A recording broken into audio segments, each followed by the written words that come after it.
What an interesting few days it's been for Wolves. As of now, they're statistically the worst team in Premier League history with only 6 points, and they stood at only 2 during Christmas. But with a draw against Man United and a dominant showing against West Ham, things may be finally looking up. Will they become the worst team to play in the Premier League, like Southampton all over again? Probably. Who knows? But how does one get to this state, and what has to change going forward? Like, subscribe, and comment if Wolves are going to beat that infamous worst team record held by Derby County. I mean, I imagine if you're a Wolves fan, you wouldn't want that to happen, would you now? But right then, let's go. I wouldn't blame Wolves fans from absolutely obliterating whatever screen they're watching on, judging on the performances this season. I think the difference between Wolves and Southampton is that Wolves are somehow getting close to getting a point from their games. Some of them, I guess, they're just super unlucky and concede at the last minute. But still, a loss is a loss, and Southampton only ended up winning 2 games last season, so I wouldn't be surprised if Wolves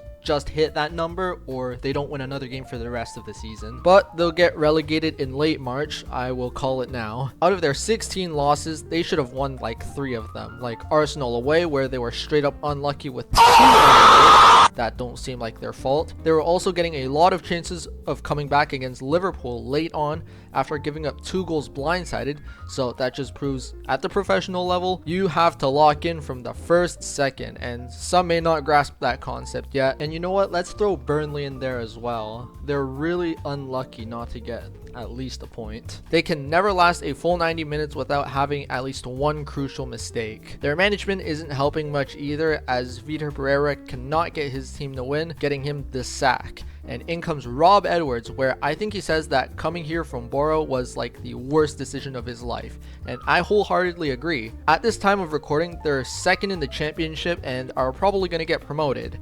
Wolves under Bro, and he's lost 6 games in a row. Yeah. No long-term thinking for this absolute bozo. He could have just waited and beat Wolves in both fixtures next season. Actually, wait. That won't happen. If anything, Wolves and Borough swap places. But still, you know what I mean. Does anybody know why he made this decision in the first place? Yeah, maybe it was your boyhood club and you played for them 111 times and coached their U18 team, but really, you gotta think about your long-term managerial future, because even if the team is still bad once you get there, then, you know, you're just gonna get sacked like 5 months later, and by then I'll bet he regrets leaving Middlesbrough in the first place. You know what, let me give you an example of what I'm talking about. You guys know who Chris Tyson from the Mr. Beast crew is, right? Well, now formerly. So Chris Tyson, like, he had it all. Like, he was part of the Mr. Beast team. He was a YouTuber, millions of dollars. He had a good family. And then one day, I guess, like, he decided to, like, be a transformer and, like, play with dresses, take away a father figure from his son's life, and groom kids at the same time. You see, there's quite the contrast of the life decisions Chris chose, which not only impacted those around him, but himself as well. But don't get the wrong idea, I'm not comparing Rob Edwards to a kid diddler, so it's just what I think is a pattern of people making bad decisions. Getting back to the topic now, can we talk about these formations that Wolves are going with? Because they went through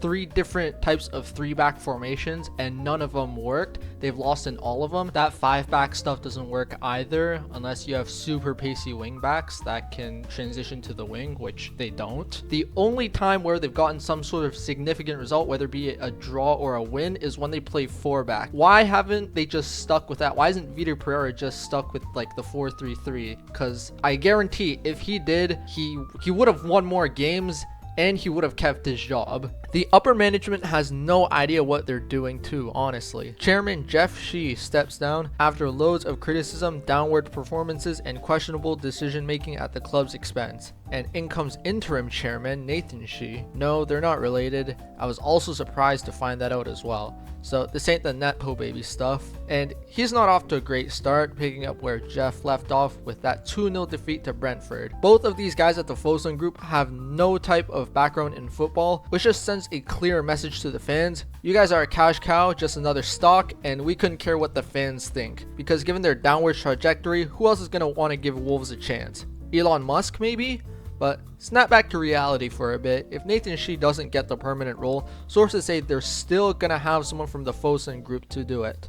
Yep, see ya Wolves. It's been a nice, 6 years in the Prem? These guys went from fighting for Europe to sitting in mid-table facing no real danger to becoming the worst ever team. But still, if both parties were to benefit from this, Fosun have to sell now before they get relegated and the club loses around £200 million in value. So that part about where I said they treat it like a stock, I was kind of right. Finally, all of that means nothing if the quality of players is not good. And they aren't, let's be honest. I can only point out some sad downfalls. I always consider Jose Sa to be somewhat underrated, but he's only played 6 times this season and he's conceded 15 goals. So on average, that's like 2.5 goals a game if we don't round it up to 3. That part definitely needed to change. The entire backline is unreliable. The midfield feels alright, I guess, and the attack is not any better. Jurgen Strand Larsen had 14 goals last season, but this season he's on 3, and we're halfway through the season. It gets so bad that you miss a penalty and the majority of the criticism goes towards you.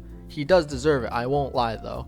If there were any good players, I'd say maybe Andre, Marshall Munetsi, Joao Gomez, and yes, even Strand Larsen. He just needs a huge reset because I believe, yeah, he is a good striker, but he just needs to like change the environment. I guarantee the only reason Wolves looked any level of respectable is because of Mateus Cunha and Ryan Aït-Nouri that carried their asses. And when all of the best players are gone, you have this team under your belt. And guess what, guys? The January transfer window is here, so it's time to get to improving. They might bring in MLS striker Sam Surridge, who has 27 goals in 35 games for Nashville, and since they are lacking goals, maybe he can help with that, even though that looks unlikely to happen.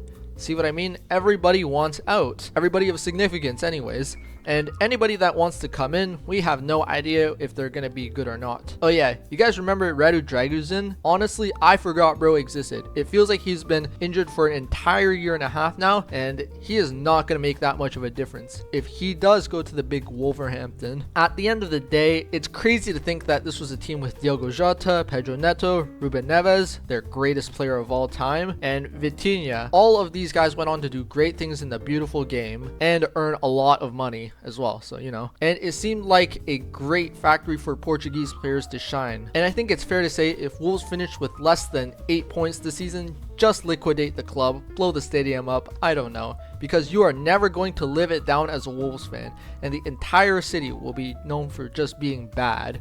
They're gonna have tours in the stadium and the training ground, and the guide will say something like, and this is where the worst football team in history of the universe was built. Assuming they don't blow it up, of course. I've even seen someone say they're more like a League One club, and that doesn't even sound far from the truth. Looking at the fixtures ahead, maybe they get like a result against West Ham away, but that's in a couple months, so we can't really think that far. A point isn't too much to ask for, I feel. And after that, I genuinely don't know if they get any sort of significant result, especially if they don't go for their 3rd manager of the season. Let's hope these winter signings will be good enough. And yeah, that is gonna do it for today's video. Hopefully you guys enjoyed. If you did, make sure you like, subscribe, and comment, is there any saving grace for Wolves? And don't forget to follow my TikTok, the link will be in the description. I post like a bunch of short videos there. And yeah, hopefully you guys had a good Christmas holiday. Have a good day and peace.